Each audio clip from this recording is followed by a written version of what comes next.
杨开，你入门3年，147场挑战无一获胜，此次以名相搏，境界却毫无提升，你图什么？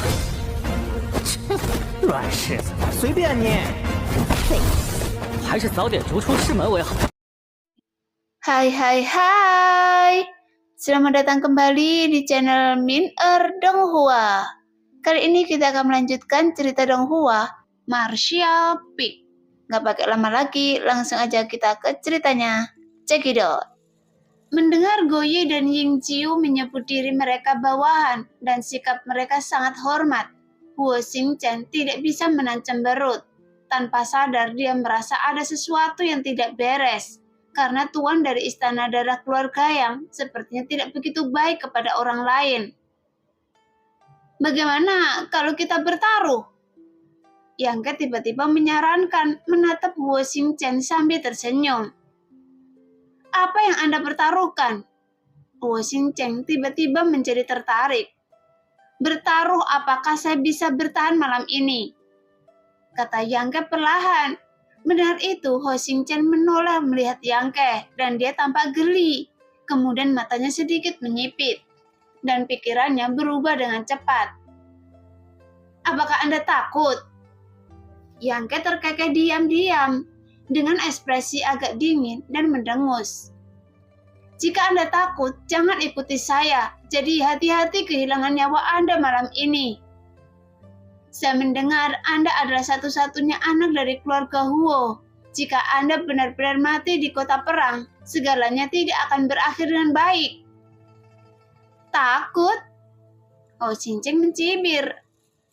Saya telah tumbuh sangat muda, sehingga saya masih tidak tahu bagaimana menulis kata takut.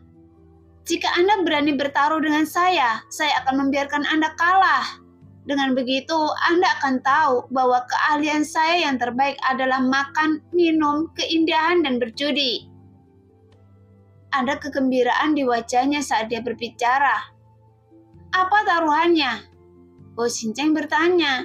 Yangke memandangnya dari atas ke bawah dan berkata, Anda bangkrut sekarang. Saya khawatir Anda tidak punya banyak hal untuk ditawarkan, kan? Huo Xingchen terkejut, menggaruk kepalanya dan berkata, Itu benar, kalau begitu mainkan lebih kecil. Yangke terkekeh. Jika Anda kalah, saya tidak menginginkan apapun dari Anda, jadi lari saja keliling kota pertempuran telanjang 10 kali dengan telanjang. Ini tidak pantas, saudara Kai. Huo Xingchen tiba-tiba mengerutkan kening. Bukankah memalukan berlari telanjang di sekitar kota pertempuran sebanyak 10 kali? Ngomong-ngomong, Anda sudah mendapatkan reputasi yang buruk. Bukan masalah besar jika Anda berlari 10 kali, dan Anda tidak perlu khawatir tentang hutang. Yangke mengangkat alisnya ke arahnya dengan raut wajahnya yang menyedihkan. Mendengar itu, Huo Xingchen merasa bahwa apa yang Yangke katakan masuk akal, jadi dia mengangguk. Itu benar. Tapi menurut saya tidak akan kalah. Bagaimana jika Anda kalah? Apa yang bisa Anda berikan pada saya? Yangke bersiul dan tiba-tiba teriakan elang yang nyaring terdengar dari langit. Segera cahaya keemasan menungkik ke bawah dan elang berbulu emas yang tampan itu mendarat dengan mantap di bahu Yangke. Matanya yang tajam bersinar tenang. Jika saya kalah, saya akan memberikannya pada Anda, kata Yangke dengan tegas. Melihat itu, Huo Xingchen tidak bisa menahan kegembiraannya. Jika Yangke mengatakan bahwa dia akan kehilangan sejumlah harta darinya, dia mungkin tidak tertarik. Sebagai satu-satunya anggota keluarga Huo, bagaimana dia bisa kekurangan harta? Tapi elang berbulu emas berbeda. Itu adalah monster unik dari keluarga Yang. Belum lagi kekuatannya, hanya penampilannya saja yang membuat Huo Xingchen sangat tergoda.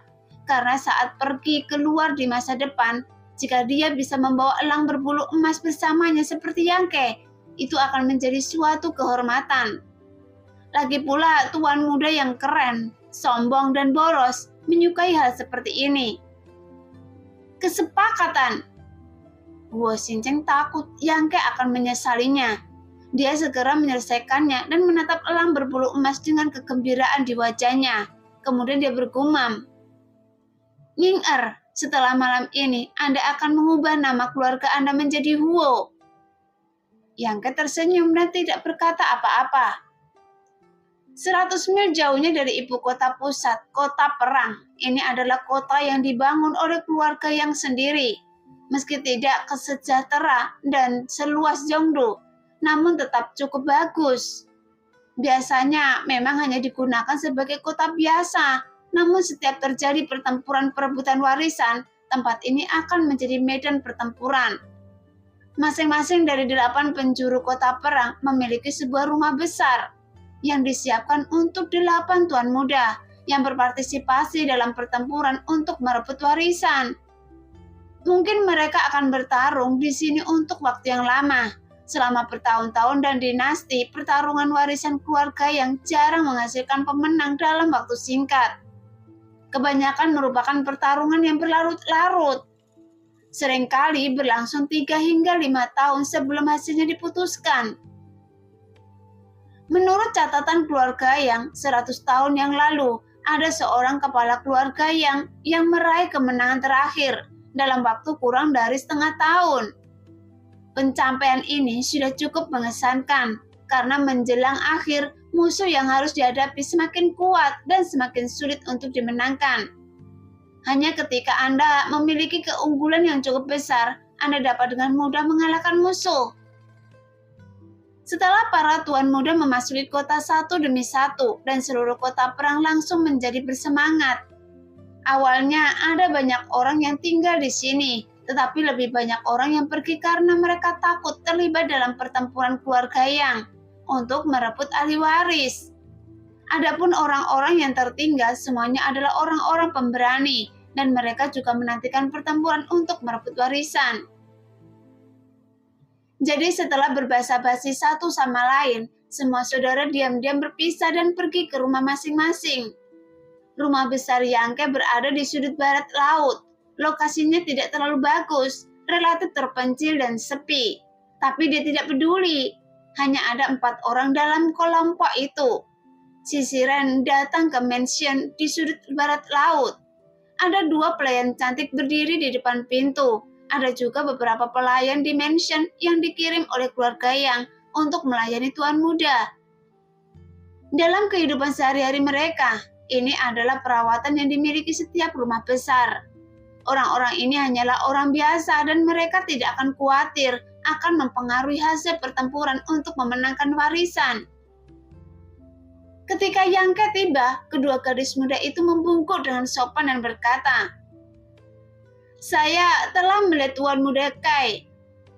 Nadanya tidak bisa dikatakan sangat antusias, itu hanya rutinitas. Tetapi Yang Ke dan Huo Xingchen secara halus memperhatikan bahwa ekspresi kedua pelayan itu sedikit kecewa. Rupanya karena ditugaskan di kediaman tuan muda yang masa depannya kecil. Jadi kedua gadis itu merasa sudah tidak punya harapan. Karena meskipun para pelayan di rumah-rumah besar ini tidak akan berpartisipasi dalam pertempuran untuk merebut ahli waris, mereka tentu berharap untuk mengikuti tuan mudanya yang lebih berprestasi. Dengan cara ini, tidak hanya keselamatan mereka sendiri yang dapat terjamin. Jika tuan muda yang mereka layani puas dan tuan muda sukses sebagai kepala keluarga di masa depan, dan dia juga akan dapat meningkatkan dirinya sendiri. Melihat itu, Huo Xingchen melirik Yang Ke sambil tersenyum. Sepertinya sangat menarik. Bahkan pelayan biasa ini pun mengira dia tidak memiliki masa depan. Namun Yang Ke terlihat acuh tak acuh, hanya mengangguk sedikit dan membawa Goyi dan Ying Jiu ke dalam mansion. Di balik layar, Huo Xingchen terkekeh dan berkata kepada kedua gadis muda itu, "Siapa nama kedua gadis itu?" Melihat ekspresi penuh nafsu Huo Xingchen, kedua gadis itu menjadi pucat karena ketakutan dan mundur. Jelas mereka secara alami tahu nama serigala Zhongdu, dan ketika mereka diam-diam cemas bahwa mereka mungkin tidak dapat melarikan diri dari tangan beracun ini. Namun tiba-tiba suara Yang Ke datang dari dalam. "Tidak ada seorang pun di rumah saya yang boleh menyentuh." Wu Xingchen terkejut dan berteriak, "Hei, Yang Ke, Anda terlalu berhati-hati bukan?" Saat dia berbicara, dia buru-buru mengejarnya dan berkata dengan marah, "Tapi sepertinya tidak ada wanita cantik lain di sini. Apa yang Anda ingin saya lakukan untuk bersenang-senang?" Yang Ke memandangnya dengan ringan dan berkata, "Seharusnya Anda menara musim semi di kota perang. Selama Anda tidak takut ketahuan, Anda bisa pergi dan menjadi romantis. Ini lebih baik." Wu Xingchen melambaikan tangannya berulang kali. Dia memilih Yang Ke sebagai sekutunya di depan umum, yang berarti dia telah menjadi musuh orang lain, dan sesuatu pasti akan terjadi jika dia pergi ke Menara Chun sekarang. Siapa yang ingin mencari wanita cantik? Mari kita lihat apakah saya bisa melakukannya. Suara seorang wanita tiba-tiba terdengar dari lobi mansion. Mendengar suara itu, Yang Ke tidak bisa menahan diri untuk tidak terkejut. Dan Wu Xingchen secara refleks menciutkan kepalanya. Dia mendongak dengan bodoh. Kemudian apa yang dia lihat? Dia melihat seorang wanita cantik dengan mata cerah dan gigi putih, otot bersalju dan tulang giok, mengenakan gaun lavender. Dia berjalan keluar rumah dengan senyuman di wajahnya. Ketika dia mendekat, dia membusungkan dadanya yang montok. Melihat mereka berdua sambil tersenyum. "Qiu Yimeng?" seru Wu Xingchen. "Menurut saya, siapa yang mencari kecantikan? Ternyata Anda, pesolek." Qiu Yimeng memandang Wu Xingchen sambil tersenyum, dan yang terakhir tampak pahit. Mengutuk nasib buruknya, dia tiba-tiba terkejut bertemu dengannya di sini. Melihat Qiu Yimeng, dia tampak terkejut seolah dia memikirkan sesuatu. "Mengapa Anda di sini?" Yang Ke mengerutkan kening. Jelas apa yang terjadi hari ini sungguh aneh. Wu Xingchen menjadi sekutunya tanpa alasan, dan sekarang bahkan Qiu Yimeng datang ke sini. "Bukankah keluarga Qiu Anda berada di pihak saudara keenam saya?" Yang Ke bertanya dengan cemberut. Qiu Shiruo dari keluarga Qiu berjalan bersama Yang Shen. Selain itu, kepala keluarga Qiu, Qiu Shoucheng, juga hadir pada saat itu. Dia telah dengan jelas memberitahu semua orang bahwa keluarga Qiu-nya adalah sekutu tuan muda ke-6, Yang Shen. Jadi Yang Ke tidak mengerti mengapa Qiu Yimeng muncul di rumahnya, dan sepertinya dia sudah lama menunggu di sini. "Keluarga Qiu adalah keluarga Qiu, dan saya adalah saya." Qiu Yimeng tersenyum sedikit, mengangkat dagunya yang halus dan berkata, "Kenapa Anda tidak diterima? Cantik, Anda tidak akan diusir dari keluarga oleh ayah Anda, kan?" Wu Xingchen menebak dengan keras. "Apa maksud Anda? Tolong jelaskan dengan jelas." Yang Ke tidak memahami misterinya untuk sementara waktu. "Saya di sini untuk membantu Anda. Bukankah ini pertarungan memperebutkan warisan? Adakah yang tidak bisa Anda mengerti? Mulai sekarang kita akan menjadi sekutu." Qiu Yimeng tersenyum manis, dan ketika dia melihat Yang Ke bertanya-tanya, dia langsung sangat senang. Wu Xingchen memutar matanya dan mencibir. "Ayah Anda sangat licik. Dia benar-benar bertaruh pada 2 harta karun." Jelas dia salah paham, mengira keluarga Qiu ingin berteman dengan Yang Shen dan Yang Ke. Namun Wu Xingchen juga penuh keraguan. Dia tidak mengerti apa yang begitu ajaib tentang Yang Ke, sehingga membuat keluarga Qiu mempertaruhkan setengah peluang mereka padanya. Sedangkan dia sendiri hanya datang untuk bermain dengan Yang Ke, karena dia ingin mencari kesenangan. Tapi tidak demikian halnya dengan keluarga Qiu. "Saya berkata, keluarga Qiu adalah keluarga Qiu. Saya adalah saya." Qiu Yimeng perlahan menggelengkan kepalanya. "Kali ini saya tidak mewakili keluarga Qiu, tapi diri saya sendiri." Pikiran Yang Ke mulai berubah dengan cepat, dan dia dengan cepat menemukan banyak hal. Jadi dia mengangguk dan berkata, "Saya mengerti berapa banyak orang yang Anda miliki." Qiu Yimeng tersenyum pahit. "Orang-orang dari Qiu Yutang meminta saya untuk membawa mereka ke sini." Segera kesadaran spiritual Yang Ke dilepaskan dan ditarik kembali. Dia langsung memahami kekuatan dan kelemahan semua prajurit di mansion. Dan Yang Ke sedikit mengangguk. Wu Xingchen mencibir, Qiyutang? Aula yang khusus mengumpulkan produk cacat. Tampaknya hanya ada sekitar 20 orang, bukan? Benar, ini adalah aula yang khusus mengumpulkan produk cacat. Qiu Yimeng memelototi Hu Xincheng. Setiap seniman bela diri dari keluarga Qiu yang terluka parah, yang kekuatannya menurun, dan yang tidak memiliki harapan untuk berkembang akan dikirim ke aula Qiyutang untuk melakukan beberapa hal mudah. Hanya ada 1 atau 2 orang di seluruh aula yang berada di alam kenaikan abadi, dan alamnya tidak terlalu tinggi. Qiu Yimeng membawa orang-orang ini ke sini yang tidak cukup untuk mengatasi krisis yang akan dihadapi malam ini. Datang saja, itu selalu merupakan kekuatan. Yang Ke memandang Qiu Yimeng, tersenyum dan mengangguk. Qiu Yimeng mengerucutkan bibirnya dan tersenyum. Saya harap Anda tidak mengecewakan saya. Mengapa Anda begitu optimis? Hu Xincheng menggelengkan kepalanya sedikit. Dia tidak tahu mengapa kedua orang ini kurang peduli tentang pertarungan memperebutkan warisan dibandingkan dirinya. Dia menepuk dadanya dan berkata, seorang penolong yang tidak memiliki kekuatan untuk digunakan, seorang pejuang darah yang kekuatannya telah sangat berkurang, dan sekarang ditambah dengan seorang wanita muda yang hanya membawa sekelompok orang yang tidak berguna. Ini benar-benar kumpulan pengecut. Yang Ke, Anda benar-benar akan mati. Hu Xincheng jelas tidak optimis sama sekali tentang Yang Ke. Jadi saat mendengar apa yang dia katakan, Qiu Yimeng, dia mengulurkan kening tetapi tidak membantah. Kali ini dia akan membantu Yang Ke dalam pertarungan memperebutkan warisan, dan dia akan mengambil resiko besar. Meskipun dia tidak bisa melihat apa kartu truf atau kekuatan tersembunyi Yang Ke, dia masih memiliki firasat samar bahwa dia tidak boleh meremehkan pria ini.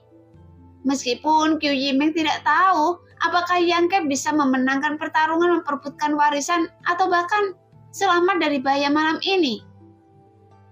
Lupakan saja, saya terlalu malas untuk memberitahu Anda. Hu Xincheng tampak tidak sabar, menggelengkan kepalanya dan melambaikan tangannya. Saya mau tidur untuk mendapatkan kembali energi saya dan siap menikmati pertunjukan malam ini. Anda bisa melakukannya sendiri? Jelas, Yang Ke tidak bermaksud menyambutnya. Lagi pula rumah Yang Ke sangat besar, bagaimanapun mungkin ini akan menjadi tempat di mana banyak kekuatan berkumpul. Jadi ada banyak ruang kosong dan Hu Xincheng menemukan sebuah ruangan secara acak, masuk ke dalamnya dan menghilang. Apa yang akan Anda lakukan? Setelah Hu Xincheng pergi, Qiu Yimeng memandang Yang Ke tanpa daya dan bertanya dengan lembut.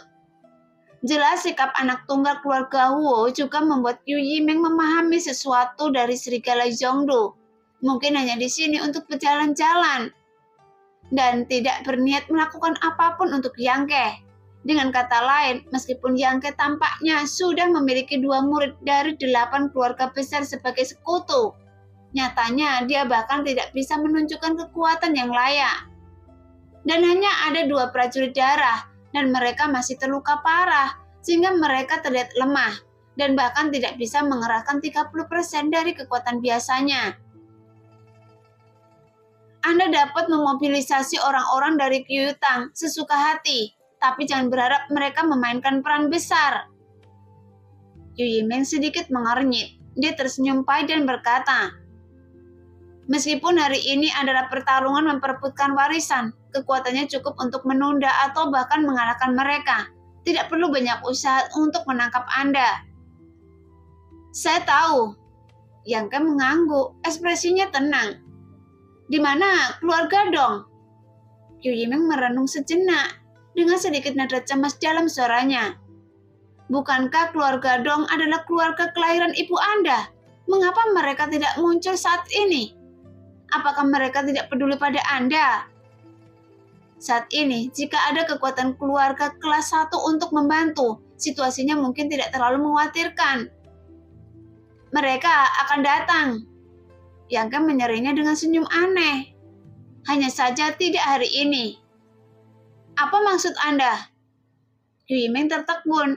Dari senyuman Yang Ke, dia mencium sedikit konspirasi. Tapi orang secerdas dia, Qiu Yimeng tidak tahu jenis obat apa yang dijual Yang Ke di labu miliknya.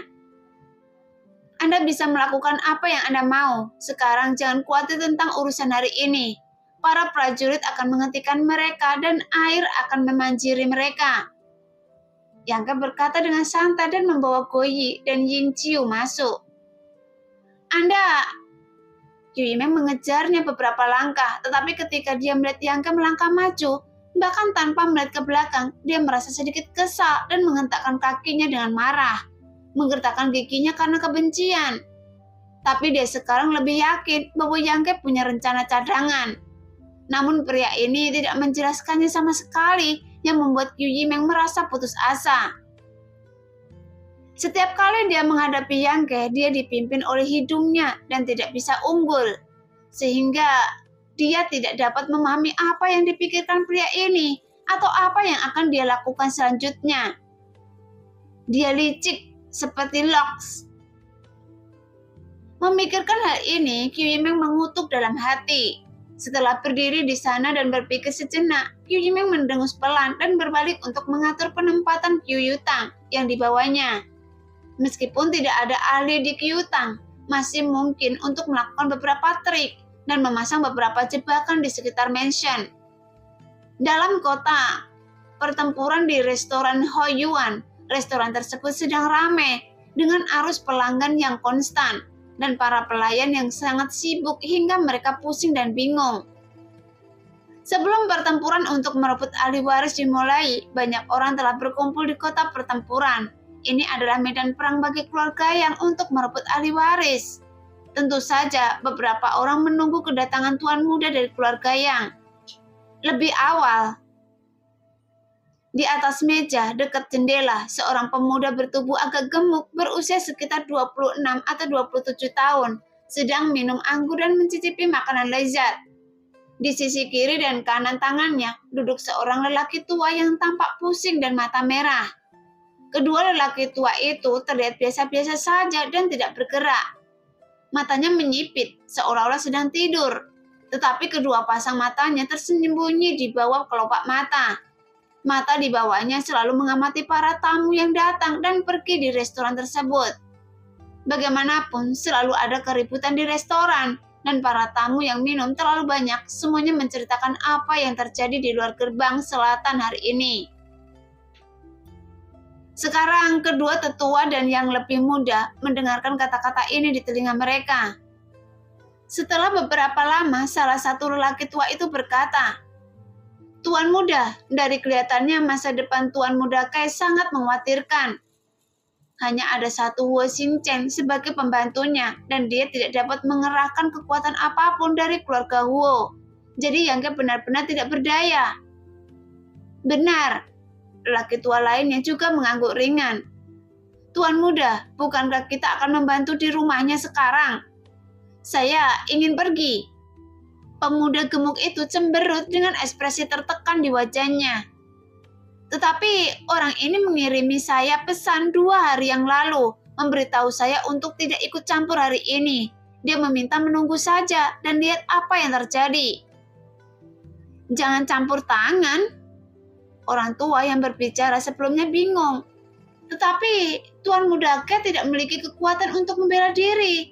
Bagaimana dia bisa membatasi krisis yang akan datang? Putri keluarga Dong kita menikah dengan tuan keempat. Tuan muda dan Tuan muda Kai adalah sepupu. Sekarang dia mengalami hal yang sulit dan kita harus diwajibkan untuk melakukannya." Pemuda ini jelas adalah Dong Qinghan dari keluarga Dong, dan kedua lelaki tua itu adalah penjaga Feng Yun dan Suang Wei yang mengikutinya. Dong Qinghan menggelengkan kepalanya dan berkata, "Saya tidak tahu apa yang sedang dilakukan bocah ini. Saya juga mendengar bahwa kedua prajurit darahnya terluka parah dan tidak dapat menunjukkan kekuatan sepenuhnya sama sekali. Awalnya saya ingin segera membantu secepatnya. Mungkin, tapi dia bilang begitu, jadi saya hanya bisa menunggu." Suang Wei mengangguk ringan. "Semua pelayan darah keluarga yang kuat. Saya telah berurusan dengan 2 pelayan darah di samping Tuan muda Ke, jadi saya tahu betapa kuatnya mereka." Dong Ginghan tiba-tiba menjadi tertarik dan bertanya sambil tersenyum. Apa hasilnya jika Anda melawan mereka sampai mati? Kedua penjaga itu tampak serius. Alam kita berdua satu tingkat lebih rendah dari mereka. Jika mereka berada di masa kejayaannya, hanya perlu salah satu dari mereka dan menggunakan kegilaan darah. Mereka dapat membunuh kita dengan mudah. Tapi sekarang dengan luka seperti itu, kami berdua yakin bisa mengalahkan mereka dengan mudah. Dong Ginghan menghirup udara dingin, tampak ngeri dan mengangguk. Keluarga yang benar-benar memiliki beberapa keterampilan. Kegilaan yang mendominasi darah ini sangat bagus. Jadi siapa yang bisa mengalahkannya? Suang Wei dengan sungguh-sungguh berkata, meskipun kegilaan tiran darah luar biasa, hal itu menguras vitalitas seseorang dan membakar kekuatan tempur. Oleh karena itu, pejuang darah keluarga yang umumnya tidak berumur panjang. Hal ini juga terjadi pada semua orang kuat di aula prajurit darah keluarga yang. Feng Yun juga mengangguk, terlihat sepengat setuju. Lupakan saja, jangan bicarakan itu dulu, karena anak itu meminta saya untuk tidak ikut campur. Dia pasti sudah membuat pengaturan. Kita tunggu saja sehari dan pergi ke rumahnya besok untuk mencari tahu apa yang terjadi. Dong Ginghan melihat santai dan sepertinya sedikit gugup. Dia tidak khawatir apakah Yang Ke dapat bertahan malam ini. Feng Yun dan Suang Wei tercengang di dalam hatinya. Dia tidak tahu apa yang dikatakan Tuan Muda Ke dalam surat kepada Tuan Mudanya, sehingga Tuan Mudanya bisa begitu percaya diri. Sekarang ada juga seorang pemuda berusia sekitar 23 atau 4 tahun. Dia tampan dan tampan. Saat ini seperti Dong Ginghan, dia sedang mencicipi anggur dan makan sayur. Namun tidak seperti ketidakberdayaan Dong Ginghan. Pemuda ini tersenyum di seluruh wajahnya dan dia merasa bersemangat di saat-saat bahagia. Tuan Muda, Tuan meminta kami mengirimkan sesuatu kepada Yang Ke untuk membereskan semuanya. Sekarang dia telah tiba di kota perang. Menurut Anda, apakah kami harus pergi dan mengunjunginya sekarang?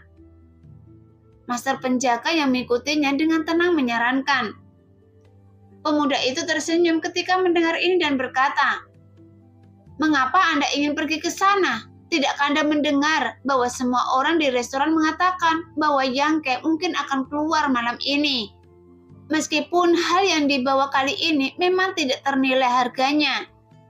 Tapi itu bukan barang biasa. Jika saya mengirimkannya sekarang dan dia tidak bisa menutupinya, bukankah itu seperti memukuli anjing dengan roti daging dan tidak berpengaruh sama sekali?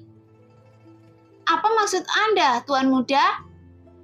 Meskipun pengawalnya merasa ada yang tidak beres, dia hanya bisa bertanya. Bagaimanapun Tuan Muda di depannya adalah pewaris kepala keluarga Lu berikutnya dan merupakan putra Lu Liyang langsung. Kali ini dia mendapat perintah dari Lu Liyang untuk datang ke Zhonglu dengan membawa banyak hadiah, hanya untuk menenangkan sekutu terhadap Yang Ke. Setelah Yang Ke meninggalkan keluarga Lu terakhir kali, meskipun kejadian itu tidak ada hubungannya dengan keluarga Lu, dan kemudian dilaporkan bahwa banyak tuan muda keluarga yang akan dibunuh dalam perjalanan pulang. Lu Liyang harus menahan diri dan mengaku kalah. Karena siapa yang membiarkan Yang Ke beristirahat di Lu-nya, keluarganya, dalam beberapa hari? Namun setelah berita datang dari Qiu Yimeng, Lu Liyang meminta putranya berangkat semalaman dan bergegas ke Zhonglu untuk meminta maaf. Pada saat ini, tuan muda dari keluarga Lu yang bernama Lu Song mendengus dingin. Yang Ke ini agak terlalu penindas, hanya karena dia melewati keluarga Lu saya dan kemudian diserang. Dia mengambil kesempatan untuk mengancam dan mencuri properti keluarga Lu saya. Katakan pada saya, bagaimana bisa barang-barang keluarga Lu saya begitu murah untuk penjahat ini? Apa yang dikatakan tuan muda itu benar sekali. Master yang mengikuti percakapan juga berkata dengan marah. Tuan muda dari keluarga yang ini benar-benar tidak baik. Yang lebih tercela adalah dia sebenarnya meminta Nona Qiu untuk mengirimi saya pesan untuk keluarga Lu. Yang jelas dia ingin memeras uang dari keluarga Lu kita. Jadi, saya tidak akan memberikan apapun padanya. Dia hanyalah belalang setelah musim gugur, dan dia tidak bisa melompat-lompat selama beberapa jam. Jadi sekarang, mari kita tunggu dan lihat pertunjukannya malam ini. Lusan tersenyum bangga. Begitu dia kalah, saya tidak perlu meminta maaf padanya. Mendengar itu, Master Penjaga mengerutkan kening dan berkata dengan lembut. Tetapi Tuan Muda, sebelum pergi, Tuan berkata, tidak peduli bagaimana kinerja Tuan Muda Ke dalam pertempuran untuk merebut warisan, hadiah ini harus dikirimkan kepadanya. Jelas Lu Liang tahu bahwa putranya rabun, jadi dia memerintahkan para ahli yang menyertainya untuk mengawasinya. Ketika Lu Song mendengar ini, dia juga mengerutkan kening dan bingung. Tentu saja dia tidak tahu ketika berita penyerangan Yang Ke sampai ke keluarga Lu. Anggota keluarga Lu nomor 1, Lucy, juga kembali dari puncak Yunyin. Beberapa bulan yang lalu, Lucy pergi ke puncak Yunyin dan menyerahkan surat dan liontin giok yang diberikan oleh Yang Ke untuk Xiao Fungsheng. Kemudian Tuan Xiao segera menyempurnakan obat mujarab untuknya. Setelah mengambil obat mujarab dan menyempurnakan efeknya, Lucy benar-benar menghilangkan rasa sakit di masa lalu dan benar-benar menjadi master puncak kenaikan abadi. Setelah kembali ke keluarga Lu, Lucy segera memanggil Lu Liang dan memberinya beberapa informasi rahasia. Dan tidak ada yang tahu apa yang dikatakan Penatuasi kepada pemimpin keluarga. Tetapi para pemimpin senior dapat merasakan bahwa setelah kembali dari kediaman Lucy, Lu Liang agak mengubah pandangannya terhadap Yang Ke. Justru karena inilah dia begitu menyegarkan, sehingga Lu Song pergi ke Zhongdu dengan membawa banyak hal baik untuk meminta maaf kepada Yang Ke. Hanya saja Lu Song tidak tahu banyak tentang liku-likunya, jadi dia masih belum begitu mengerti. Kata-kata ayahnya, jika Yang Ke kalah dalam pertempuran untuk merebut warisan, mengapa saya harus memberinya begitu banyak hal? Lu Song menggelengkan kepalanya saat dia berbicara, tidak dapat menemukan alasannya, jadi dia bergumam. Itu tidak baik, sulit untuk dilakukan. Master di sebelahnya yang mendengar ini berkata, Tuan Muda, bagaimana kalau kita melihat dulu bagaimana keadaan Yang Ke? Lagi pula Tuan yang mengatakan bahwa akan mengirimi barang-barang itu kepadanya, dan dia tidak mengatakan kapan dia akan mengirimkannya. Jika dia tidak bisa bertahan malam ini, maka terserah pada Anda, Tuan Muda, untuk memutuskan apa yang harus dilakukan dengan persediaan ini. Jika dia bekerja dengan baik, kita harus mendengarkan instruksi Tuan. Ya, ayo kita lakukan.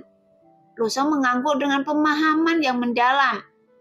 Jika dia kalah pada hari pertama pertarungan memperebutkan warisan, maka dia pasti tidak akan memiliki status di keluarga yang di masa depan. Dan saya dari keluarga Lu tidak harus pergi ke orang seperti itu. Apa yang dikatakan Tuan Muda itu benar sekali. Master itu juga mengangguk. Pada saat ini di sudut barat laut kota perang di rumah Yang Ke, di dalam ruangan Yang Ke sedang duduk malas. Kemudian seorang pelayan menyajikan teh dan Yang Ke menyesapnya. Tapi dia mengabaikannya. Sebelum pergi, pelayan itu menatap Goye dan Ying Qiu dengan sedikit ngeri.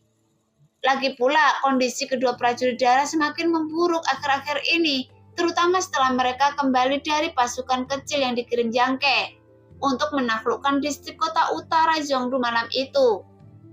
Tubuh mereka menjadi semakin lemah dan luka-luka mereka semakin parah, bahkan tidak membaik sama sekali. Meskipun mereka meminum pil penyembuhan khusus keluarga Yang, tetapi efeknya kecil karena fondasi mereka telah rusak. Jadi baik Yang Ke maupun mereka sendiri mengetahui hal ini dengan sangat baik, karena jika fondasinya tidak rusak, dengan kekuatan dan energi mereka, cederanya akan membaik sampai batas tertentu.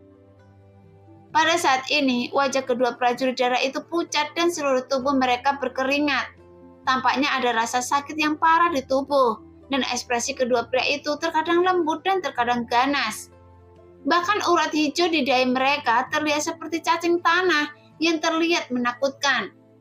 Jadi orang awam melihatnya, ada rasa takut adalah hal yang wajar.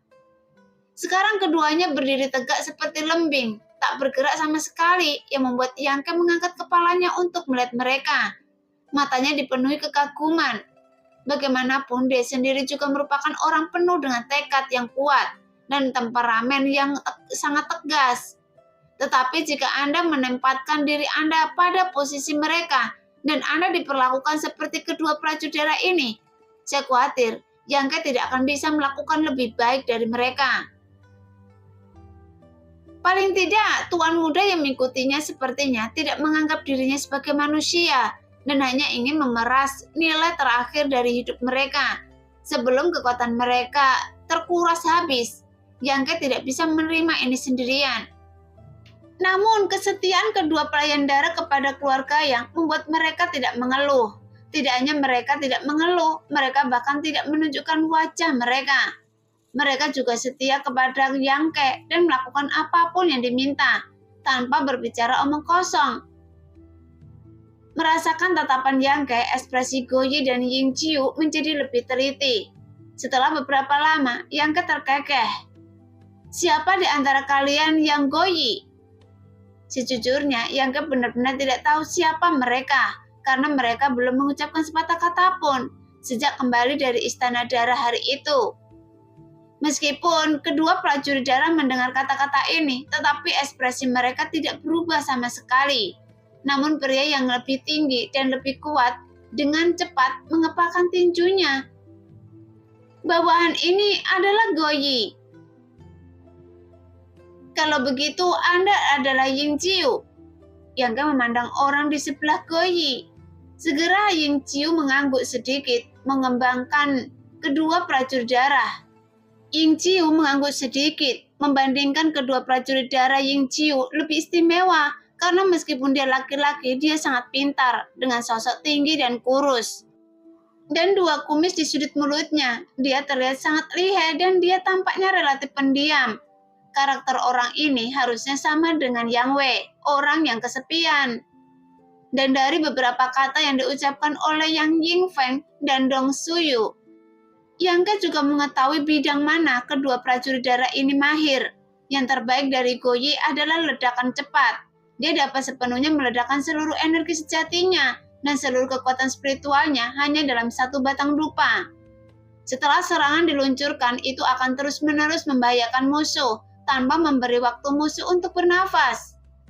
Meskipun itu hanya dalam waktu satu batang dupa, tapi dia pada dasarnya tidak terkalahkan di antara para pejuang dari alam yang sama. Dan orang ini adalah orang paling berani di seluruh Istana Darah. Meskipun dia berada di tingkat ke-8 dari alam kenaikan abadi, selama bertahun-tahun, dia telah mengalahkan banyak master di puncak alam kenaikan abadi. Bahkan di antara seluruh Istana Darah, kekuatannya relatif tinggi. Tapi Ying Qiu berbeda. Yang terbaik dari Ying Qiu adalah kecepatan. Dia datang dan pergi tanpa jejak, bahkan keterampilan persembunyian cukup bagus. Saat dia menyerang, musuh bahkan tidak punya waktu untuk bereaksi. Sebelumnya, ada rumor yang beredar bahwa orang yang paling sulit di Istana Darah bukanlah pemimpin Aula Feng Sheng atau wakil pemimpin Aula Zhou Feng, tetapi Ying Qiu yang seperti bayangan. Karena orang-orang yang dia incar tidak bisa lepas dari kejarannya, meskipun mereka melarikan diri sampai ke ujung bumi, dan kedua orang ini bekerja sama untuk saling melengkapi, menjadikan mereka sepasang pejuang darah yang membuat orang takut. Terakhir kali, keduanya pengawal Yan Xinwu, anggota termuda dari keluarga Yang. Kembali ke klan, mereka dikepung oleh banyak master batas abadi. Kekuatan musuh-musuh itu bahkan lebih kuat dari apa yang dihadapi Yang Ke. Tapi meskipun Goyi dan Ying Qiu mencoba yang terbaik untuk melindunginya, tetapi kurangnya kekuatan Yang Xinwu mencegahnya lolos dari kesialan.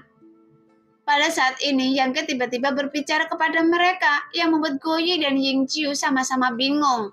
Mereka tidak tahu instruksi apa yang ingin dia berikan, dan mereka segera menatapnya dengan bingung.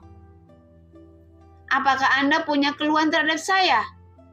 Yang mengejutkan mereka berdua, Yang Ke justru menanyakan pertanyaan seperti itu. Saat dia berbicara, Yang Ke memandang mereka dengan senyuman di wajahnya.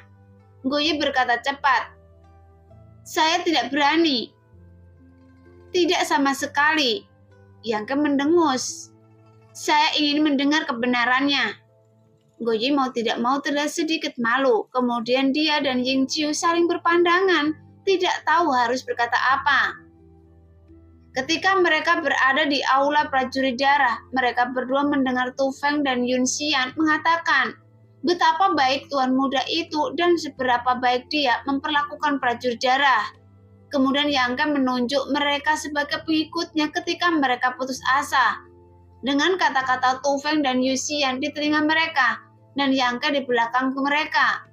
Goyi dan Yingqiu secara alami dipenuhi dengan rasa terima kasih, dan diam-diam memutuskan untuk membantu Yang Ke membuat namanya terkenal.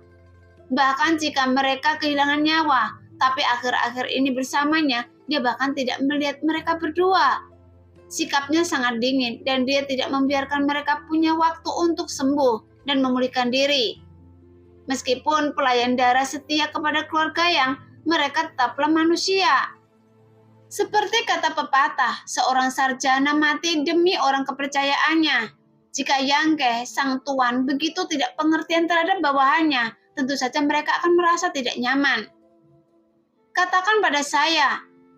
Yang Ke menghisap cangkir tehnya dan memandanginya dengan serius. Goyi kemudian merucutkan bibirnya yang pecah-pecah dan berkata, Yingqiu dan saya sudah berada di ujung tali, tapi tuan mudalah yang membantu kami saat kami dalam bahaya. Jadi kedua bawahan ini akan mengingat kebaikan tuan muda dalam membantu kami pada saat yang dibutuhkan. Jadi bagaimanapun juga, kedua bawahan ini tidak akan pernah berani mengeluh kepada tuan muda. Tapi kami sedikit kecewa. Kata-katanya tulus dan ekspresinya serius. Jelas dia berbicara dari lubuk hatinya. Sudut mulut Yang Ke perlahan terangkat. Apakah menurut Anda apa yang Tu Feng katakan tentang saya berbeda? Goyi mengangguk sedikit, dan bahkan Yingqiu pun menjawab. Tentu saja tidak akan sama, karena saya tidak ingin memilih kalian sejak awal. Yang Ke berdiri. Yang saya inginkan adalah Tu Feng dan Yun Xian. Lagi pula semua orang sudah akrab satu sama lain. Ekspresi kedua prajurit darah menjadi gelap. Tapi sekarang kita sudah saling kenal dan saya pikir kita sudah akrab. Yang Ke memandang mereka berdua sambil tersenyum. Setidaknya saya tahu apa yang sebenarnya kalian pikirkan. Goyi dan Yingqiu keduanya berseri-seri dan menatapnya dalam diam. Karena dengan Yang Ke mengatakan ini, itu yang sama saja dengan memberitahu mereka bahwa dia ingin berkomunikasi dengan mereka. Ini adalah apa yang mereka harapkan. Saya tidak meragukan kesetiaan Anda kepada keluarga Yang. Saya juga tidak meragukan rasa terima kasih Anda kepada saya. Yang Ke mengangkat alisnya dan tersenyum. Tetapi jika suatu hari ada konflik antara saya dan keluarga Yang, pilih mana yang akan kalian buat? Apakah kalian akan berada di pihak saya atau di pihak keluarga Yang? Ketika mereka berdua mendengar ini, ekspresi mereka berubah dan mereka berdua memandang Yang Ke dengan ngeri. Tuan muda, apakah Anda bercanda? Goyi bertanya dengan cemberut. Saya serius. Yang Ke menatapnya sejenak. Goyi menarik nafas dalam-dalam. Meskipun saya tidak ingin ini terjadi, jika suatu hari ada hal seperti itu, Yingqiu dan saya akan tetap mengikuti tuan muda. Yingqiu yang jarang berbicara dengan ekspresi berubah dingin. Tanpa tuan muda, kami berdua akan meninggalkan budidaya kami dan pensiun ke pegunungan dan hutan. Oleh karena itu, budidaya kami adalah milik tuan muda. Jadi Anda dapat mengambilnya jika Anda membutuhkan untuk gunakan kami berdua. Setelah mendengar apa yang mereka berdua katakan, Yang Ke akhirnya tersenyum. Alasan mengapa mereka mengatakan ini adalah, pertama, karena Yang Ke juga anggota keluarga Yang, dan mereka tidak berpikir bahwa situasi seperti itu akan benar-benar terjadi. Dan kedua, karena mereka berpikir waktu mereka hampir habis, dan bahkan jika hari itu tiba, mereka tidak akan bisa menunggunya. Tapi bagaimanapun juga, Yang Ke akhirnya mendapatkan jawaban yang diinginkannya. Saya pernah memberitahu Yu Xian bahwa siapapun yang mengetahui rahasia saya, mereka akan menjadi milik saya atau mati. Senyum Yang Ke menjadi aneh dan jahat. Sekarang kalian memenuhi syarat untuk mengetahui sedikit rahasia saya. Goye dan Yingqiu sama-sama tampak terkejut dan memandang Yang Ke dengan heran. Tidak tahu apa yang dia bicarakan. Ambil 2 pil ini, 1 untuk setiap orang. Ambil dan minumlah. Yang Ke mengulurkan tangan dan memberikan kedua pil itu.